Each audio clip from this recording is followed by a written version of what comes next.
Hello there, YouTube. This is Zoo Tycooner Steve back for episode number 20.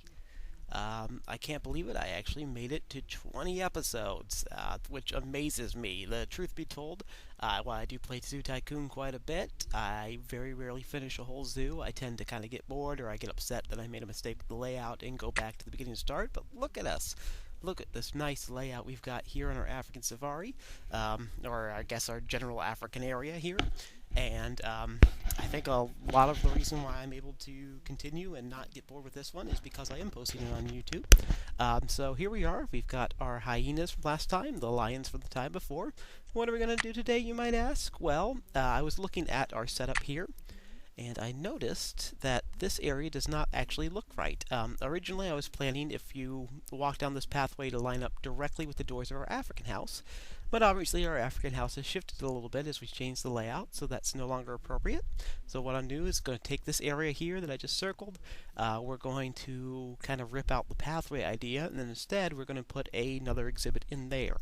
It's going to be a smaller exhibit. It's going to be a little pond. It's going to be a flamingo exhibit. I really love flamingo exhibits in school. I just think they're a cool animal. In school, I really love flamingo exhibits in zoos.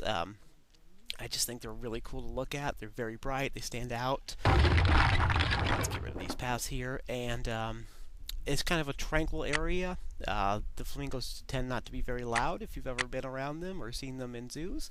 So they make a very good central area if you're going to do a, like we are, if you're going to do a centralized African exhibit. I like to put them in the middle of the sort of African area or African land or whatever you want to call it, because they are nice and calm and really fun to look at. So what I'm doing right now is I'm going to go ahead and completely redo our pathways here. So the idea will be you have to walk either left or right around the pond to get to the African house. So do a little traffic control. I don't think that's wide enough on either pathway. Okay, here's what we're going to do. We are going to... Let me have a think about this for a second. Yes, no, yes, no, yes, yes, I do love it. So we're going to widen the pathway a little bit in front of the house, like so. Do. Coming across perfectly like that. Yes, I love it.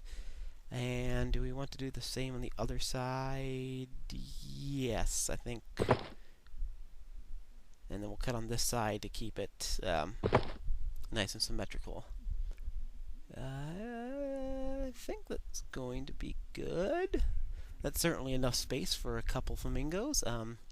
Still don't know what I'm going to put in here. That's kind of why I'm hesitating. But I won't have to decide that. You guys decide that. Let me know in the comments what you think should be in that exhibit. Anyway, let's go ahead and grab our flamingos. I'm going to use the greater flamingos. Greater flamingos are Zoo Tycoon 2 content, so if you buy the game, you are going to have some greater flamingos with you. They're not going to quite look like mine because I am using the Radical Remake flamingos, which, let's give you a good look here. I think the Radical Remake did a really good job with that. They did a really good job with all birds. The original coding for the Zoo Tycoon 2 made the feathers, or at least the wings, not look so spectacular, so they look much better now. And let's go ahead and find a fencing for our greater flamingos here. Shouldn't be something too high. Shouldn't be something that obstructs the animals. I am doing this one just off the cuff. It's been a while since I got into play. I didn't want to do any planning. I just wanted to get right into it. So it will be one of those fun, fascinating episodes where you spend most of the time watching me find things that I should know where they already are. But we go through what's going to look good for our flamingos here. I kind of like the look of that fence. It might be a little high for flamingos, though, so I'm a bit hesitant. Oh, well, that fence does really look good. In fact, it might be better than the fence we currently have on our Thompson gazelles and giraffes here. Yeah, it does look better, I think. My question would be, can a Thompson gazelle jump over that fence? That is something that Tommies do in this game. And oh, hello, Thompson Gazelle number 5. I see you're very thirsty. Oh, and you're actually getting some to drink, so I'm not going to let you. I'm going to use you to kind of judge the height of a fence. And that looks high enough. Let's put him back. Thank you so much, Thompson Gazelle. So I don't know if we found our flamingo fence yet, but I think we found a new, better fencing for our Tommies and our... Were they Maasai giraffes or reticulated giraffes? I think they were Maasai giraffes. Either way, they're giraffes. To be fair, I don't think Maasai giraffes and reticulated giraffes are actually different species. I think they're different... I forget if they're subspecies or breed. But they can interbreed in the wild, so they are technically the same species. As a matter of fact, they can interbreed in this game. If you have Maasai giraffes and you want to add some reticulated giraffes to your zoo, you can just put them in the same exhibit. And I think the baby is whatever species the mother was. I'm not 100%. I may be thinking about Pokemon, because that's how Pokemon works. Yeah, quick tainer tip. You breed in Pokemon, they get the father's moves, they get the mother's species. So there we go. Anyway, back to Zoo Tycoon 2. Let's pretend that we're playing that game for a while. We'll set up this type of fence here for the flamingos, and then, you know what, before we move on, let's just go ahead and, like, plunk a flamingo down there. There. Okay, here, let's design. Let's switch this over to terrestrial wetlands. Well, I've got this fencing up, and it's nice and complete. And do I want to do... Yeah, I think I'm going to do an island. So it's going to be water all around the edges here, and then there's going to be like Flamingo Island in the middle. Okay. Widen that part a little bit, just so it's a little more unique looking. Unfortunately, I lack the skill to make that island into like the shape of a flamingo or something neat like that, so we're just going to go with kind of a wonky island like it looks right now. Wonderful. Okay. Okay, the fence. Before I forget, let's go ahead and plop a flamingo down here. And we're going to unpause and switch into guest mode to see if that fence is going to work for us. Alright. Unpausing now. Let time begin. Drop down to guest mode here.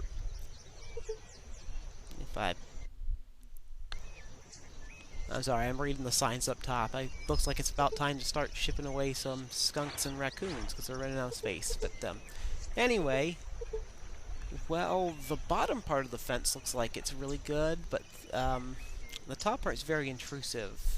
Now, looking over here, yeah, I do like that a lot more, so I'll keep it on that side, but on our flamingo side, we're going to switch it up still. So let's go ahead and find a better fence for our Flamingo Island. Let's start at the bottom and work. Oh, you know what? Here's a fence from Aurora Designs. I've used it before. In fact, if you go to my channel and look at my Florida Everglades house, I used it a lot there. I think this is going to look pretty good for flamingos, and it's going to be the right height and not very obtrusive. I don't know. For a second there, I had a thought that I needed to, like, cage my flamingos in, but, no, I'm not going to, because I can't think of any zoos that actually keep their flamingos in any type of caging, which means either, A, they must preen the flamingo's feathers so they can't fly, or they might be, like, traditionally rescue flamingos who have suffered some type of injuries and can't fly regardless. So, that's what we're going to do. I'm sorry, it got a little depressing there as I talked about injured flamingos who can't fly, but, you know, that's the point of the zoo, to help animals, and those are the animals that need the most help. Okay, enough preaching, let's move on. I'm going to put the gate there, across from the eventual entrance to our African house, because hopefully the guests will be looking at the African house and not backwards towards the gate at that time. And let's go ahead and put in some food for flamingos. What do flamingos eat? Well, if you listen to Zoo Tycoon 2, they eat exclusively shrimp, which is actually not far off. In fact, the entire reason flamingos are pink is because they eat so much shrimp. Literally, they are born with white feathers, and they just eat so much shrimp and krill throughout their lives that they literally become what they eat. Yeah, I'm going to put down a I'll go ahead and put down one water place. I think they will actually drink from the shallow water in the exhibit, but then we'll go ahead and give them the option of a clean water dish.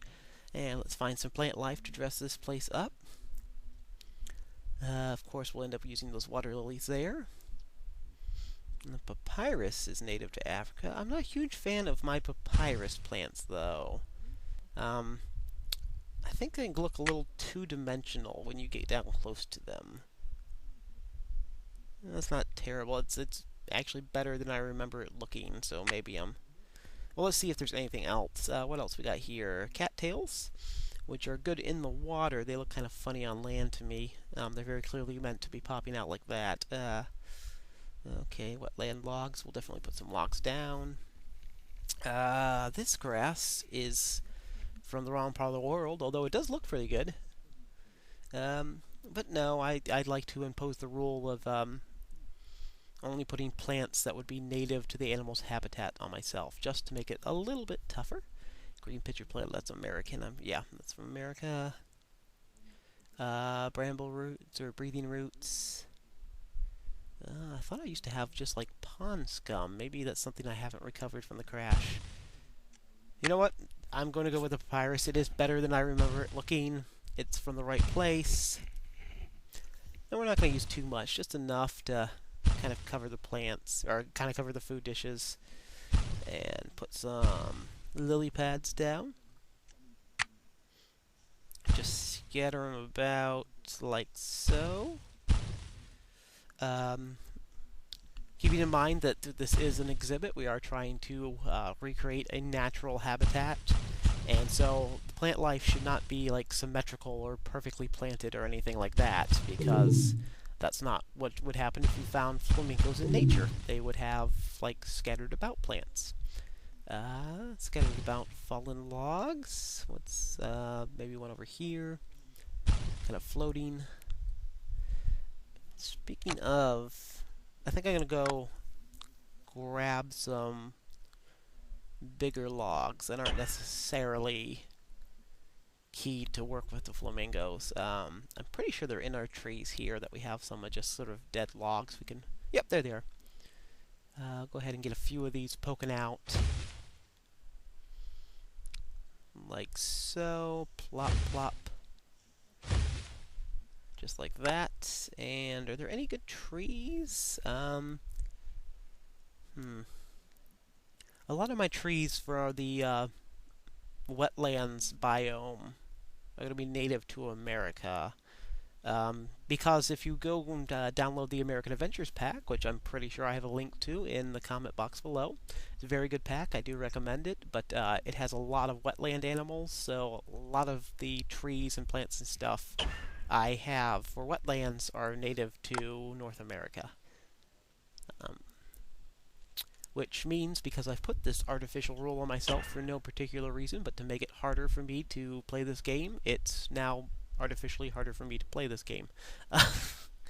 Imagine that! Let's check out just all the wetland plants, see if there's anything worth slopping down there. The willows, no.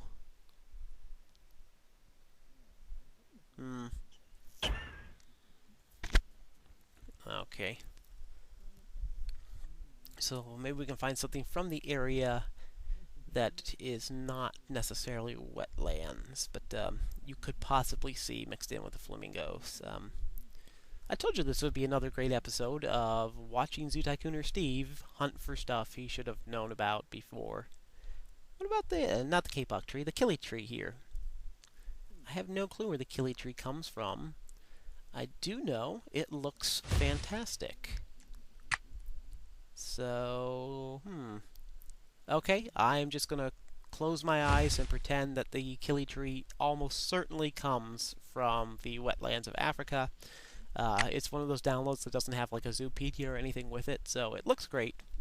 And in fact, I think our entire display is looking pretty good, but we need to add a little more character here to Flamingo Isle. Let's add a couple hills, one right in the center here, maybe one here on that off branch, a little higher. And let me grab some rocks. And, whoa, that rock is too big. Still bigger than I want. Yep. Go with the medium rocks. Good old medium rocks. One here, one there. And with those rocks down, let's grab some of these roots just to give the illusion that, like, algae is gathering up against those rocks. Because this is supposed to be a wetland, it's supposed to be kind of boggy and muddy. And although, then I look at the water actually looks pretty good. It's pretty blue there, looking pretty clear. Like, I would go swimming in that, no questions asked. Could totally see my feet the whole time. Okay, so that's looking pretty good for Flamingo Isle. While we're in landscaping mode here, kind of clearing up this front area, let's go ahead and do the twin brother of this section. If you remember a few episodes back, I think it was when we did the Thompson gazelles and giraffes. Maybe it was a zebra episode. But we did a little design garden area to kind of decorate the center of our path here. And I'm going to go ahead and make a copy of that in the blank space we left on the other side here. Okay.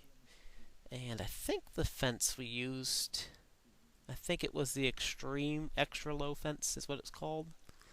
I'm pretty sure it was the extra low and not the one that's too high. There, right there. Extra low.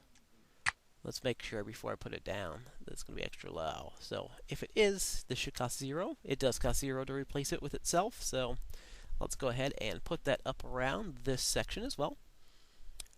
And I mentioned before that when you're building your exhibits, you should try to keep the plants not symmetrical or not looking like it's been overly produced. Ironically, the exact opposite is true if you're trying to build up little garden areas, because this is an area that's supposed to be specifically maintained and created by human beings. It would actually look kind of odd, or at least it wouldn't look like an actual maintained garden if you didn't have it somewhat perfectly symmetrical. I guess the word somewhat and perfectly shouldn't be used like that, but I'm fine with that. Let's grab some of these rain bushes here. So we're just going to use the exact same design we used on the other side, is the point I'm trying to make, and that way it's going to look like this was a well thought out, maintained plan by some highly paid landscaping artist.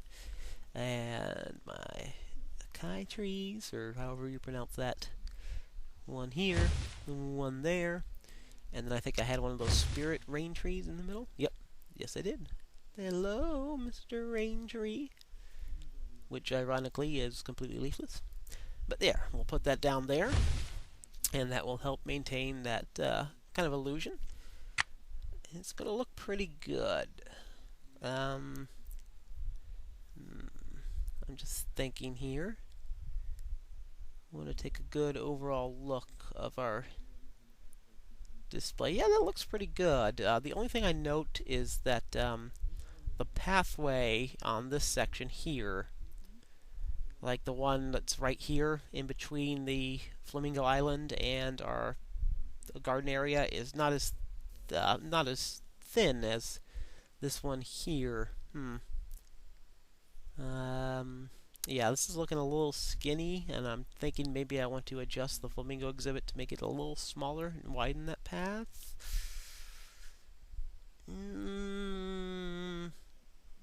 No, I think I'm okay with it. I think I'm going to let that go. I think that's fine. There's plenty of room to walk. I also don't think many people are going to go that way. If you look at our zoo, I'm thinking when most people come in, they're either going to go to the left or to the right. And so they're not going to go straight ahead through into the African area here. So I think it's going to be more important that we make this area here look like a really nice entrance. So when people come all the way around, they'll have something nice to look at right here. And we've only kind of started that. We also need to do it down here on the south side, so that if people make that right-hand turn and go into this empty area right now, and then go north from that area, the African display will look pretty nice. I guess I should call it African land, because it was farmland, it was forest land, and now we're in African land. Yeah, so this area we're going to have to pretty up quite a bit, but we'll make it look spectacular before it's true. I believe in us. Fountains, trees, all that good stuff. Okay, so let's go ahead and before we forget to actually like put flamingos in our flamingo display, let's go ahead and grab that and do that. I guess there's one in there already, so technically it is a flamingo display, but let's add some friends. I don't know what the male to female ratio should be for flamingos either. I don't know. I think they might mate for life, which means that they're not going to be able to do like the harem thing where I just put in a bunch of girls and one boy. Um, you know what? We are playing in sandbox mode, so it's not like I'm going to run out of cash and have to repurchase them. Let's not forget to put in a zookeeper. Okay, lady zookeeper. You are going to be my flamingo lady. And important tip here, if you're going to play Zoo Tycoon 2, if you do any type of display, or any type of exhibit, I should say, that has birds in it, it needs at least one zookeeper dedicated solely to it. Because the amount of crap put out by birds in Zoo Tycoon 2 is incredible. So, if you don't want to have to constantly be running into the display to rake up some animal poo yourself, you need at least one zookeeper exclusively assigned to any exhibit with birds in it. Just trust me, you will thank yourself later. If you're playing in sandbox mode, you should probably put 4 or 5 exclusively to do it. But there we go. That's Flamingo Island there. It was a simple display, but I'm pretty happy with it. I think that was a better choice than trying to just fix pathways by shifting everything right and making it look all wonky because it wasn't even or anything. I think putting it in a display kind of forgives that more. Before we go here, let's not forget to put in some decorations on the outside. We're going to go ahead and mirror our little bench area here. Benches on the north and benches on the south. Just like that. Plopping those babies down. Thank you. And, okay, we need a donation. We haven't put in a donation display. And the one thing we certainly don't want to do is for someone to see something they like, want to give us money, and not be able to. That would make me cry. Like harder than Scrooge McDuck in a very similar situation. It's just terrible. Come on, load up. There we go. That's kind of one of the disadvantages of having so many downloads, is it does take a little bit for it to load sometimes. Okay, let's flip that forward so people can donate. And what else? What else? You know what we should do, since we did put in a lower fence, we should probably find a sign of some type that says, "Hey, stupid people, watch out, flamingos bite." Now before we do that, let's put in some sound rocks. I haven't put in any sound rocks, so grab some safari ones here. And we'll drop these in front of the benches. Again, playing in sandbox mode, so we don't really have to worry too much about keeping our guest happy. But if you are playing in challenge mode, this is probably the best investment you can make for guest satisfaction. Sound rocks, they're cheap. Guests really love them, and you can see right here all I'm doing is just going ahead and dropping them in next to those trees in our little garden areas, so they're kind of disguised in there. Okay, beautiful, beautiful. Let's go ahead and take a look around. And we can hear our beautiful safari rocks. Once the splashing's done, we'll take a look at the flamingos. Welcome, ladies and gentlemen, boys and girls, to Flamingo Isle, where, yes, you actually can get a very nice view of our flamingos in a simple display, but not one I hate. Yeah, I'm very happy with that, actually. So before I forget, let's go ahead and grab the signs that say, "Hey, stupid, watch your fingers." Man, I wish the signs actually said that in zoos. Like, warning, if you get your finger bitten off, it's because you were acting stupid. Keep your hands to yourself. These are wild animals, stupid. I don't think it would say stupid twice on the sign, but it probably should. Alright, let's see what we got here. Staff only, wash your hands, do not tap on do not feed. That's not bad. I should probably put down some do not feeds. So let's go ahead and I think I'll put it at the corners, like one here. And maybe one there, I guess. Alright, where is our, watch your fingers, watch your fingers. That's what I'm looking for. Oh, this one doesn't have a little pop-up cue. I don't know what it says. Let's zoom in here and take a peek. It says... Oh, it says zoo that-a-way. I don't want to put in a smoking area.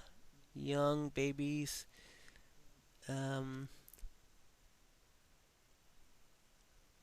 Exactly. Animal safety under construction. No, not under construction because we froze time to do it. Maybe the next time I do, if I ever finish this zoo, which I think I will, because we're doing a great job with it. There's that smoking area one. Maybe the next one I will do a challenge zoo, so you can see me get continually more and more frustrated as I run deeper and deeper into debt, because I can't have the patience to wait until I have a fully cash-making display in front of me. I still don't see the watch your finger sign. I could go through. That's not. Fish it. No.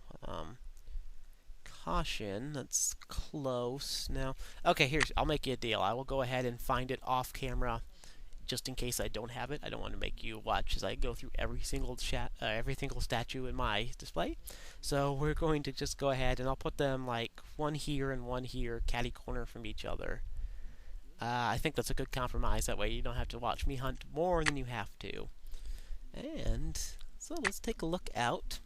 I think that's going to pretty much do it for this episode. It's a little bit of a shorter one, but yeah, I hadn't played in a while. I just wanted to get into it, and that was something that I saw bugged me and wanted to correct. So I hope you like the Flamingos. I am still accepting any ideas for further exhibits. So I've got exhibit 1, 2, 3, 4, 5, and 6. Go ahead and tell me the exhibit number you want to put an animal in and what kind of animal you want in there. I am totally happy to hear any suggestions, any comments. Please leave them below. And I want to thank you so much for watching me do this today. I'm tickled pink that anyone wants to watch me play Zoo Tycoon 2 at all. So thank you so much for your time. Please be sure to like the video, subscribe to the channel so you can keep updated on my erratic schedule, and leave any comments below. Thank you so much for watching today. I will see you in episode 21.